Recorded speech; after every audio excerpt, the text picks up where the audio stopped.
Hey everybody, it's Eric from epautos.com, your libertarian car guy. Wanted to talk about something that I haven't seen so far, and that is one of the new electric chargers. They've been out now for nearly 2 years, and I have yet to see one on the road. And more finally than that, I haven't had one sent to me yet to evaluate, which is highly unusual. I normally get all of the vehicles that Dodge and Ram and Jeep and Chrysler have available in any given model year, and for whatever reason they have not sent me one of the new electric chargers, and I suspect it's got to do, or it correlates with the reason why the things are not seen on the road, and that is that they just don't work very well. They're apparently not very reliable. They're apparently not very well put together. And of course, there is the additional difficulty of getting it from A to B if the distance in between A and B is more than, say, 150-ish miles. Now, I know, oh, it's got 300 miles of range. Yeah, not really. That always assumes that you're driving typically below the flow of traffic, especially on the highway. Now, in my state, the interstates are posted 70, and the flow of traffic is well over 80. So, unless you want to enjoy a drive of having cars constantly whipping past you, in order to keep up with traffic, you're going to be burning up a lot more range a lot more quickly. It's also hot, it's still summer, so, you have the AC on to keep from sweating yourself to death. You're going to see the range go down. So, if they tout 300 miles, let's say, of best case range, realistically, that's probably going to end up being something around the range of, 230, and it's actually even less than that, as I've tried to explain before, in that EVs are different than gas-powered vehicles, because with a gas-powered vehicle, it's much less risky to run down to the hair's breadth of empty, because, hey, there's a gas station right around the next corner. And even if you do run out of gas, it's not that big a deal, because it's easy to just get a gallon of gas and go back to the car and get back on the road again. On the other hand, with an EV, if you run out of charge, you're really out of luck for the most part, because it's impossible to transport any meaningful kilowatt hours in a can. You can't do it.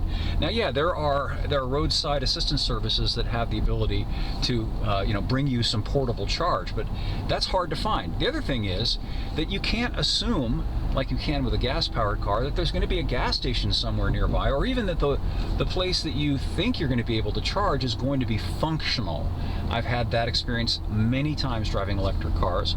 You have a limited number of places to charge, and then you find that the service at these places tends to be sometimes sporadic and not reliable. For one reason or another, they won't be operational. And you had planned to charge your vehicle up at this particular place, and you get there with not much range, not much charge left, and you find out, uh-oh, I can't get charge here. And that's when things get really interesting, because now you got this difficult choice to make about, okay, am I going to risk it and try to drive to wherever the next closest place is and hope to God that I can charge the thing there, at the risk of potentially running out of charge and then having to deal with that fiasco. So I think that those factors enter into it. And I think also, frankly, that Dodge just isn't that interested in trying to push the cars anymore. I think they've realized it was a catastrophic mistake to try to replace a muscle car with an electric high-performance car. This is an important distinction that I think is lost on a lot of people who don't really understand muscle cars. A Tesla S Plaid is a high-performance car, but it's not a muscle car. Well, what is the Charger electric vehicle? It's a high-performance thing that looks like a Charger, but it's not a muscle car, because muscle cars, by definition, there's one right there. There's an 80s Monte Carlo SS. The SS Monte Carlo may only have, I think, 180 horsepower from the factory, but that doesn't matter because it's got a rumbly V8. Muscle cars have rumbly V8s. It's part of the experience. It's not even so much how quickly they get to 60. This is a fixation that some people who are ignorant of the nature of muscle cars get into. I read articles written by people who just don't understand the business, or the muscle car business, that is, who talk about, oh, it gets to 60 in 3 seconds. It's quicker than even a 427 AC Cobra or an L88 Corvette. Absolutely. But it's not a muscle car. It's just not.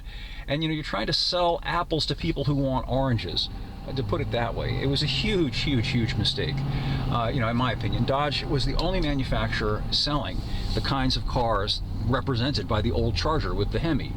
Nothing else like it on the road, you know. So they had that whole market to themselves, and they just gave it up by deciding that, oh, we're going to try and offer what basically everybody else is offering. Oh, look, it's another EV, another EV. Oh, I mean, how could they do that? The only answer that I can come up with is that they just don't understand the business anymore, and I think that this is a general problem that is besetting and hobbling the car business. They just don't understand their own market anymore, and I think that's because a lot of the people who are at the higher echelons of the car business, they don't care. You know, they might as well be selling toothpaste. Really, they're not car people. There are exceptions, but a lot of them just are not into cars the way that I am, and people who like muscle cars, for example, are. I can't find a place to park this big behemoth. Anyway, by speaking of behemoths, I like this behemoth. It's a Ford F-250 Super Duty, and I'll have more about that over at EP Autos shortly. So thanks as always for listening, and we'll talk again soon.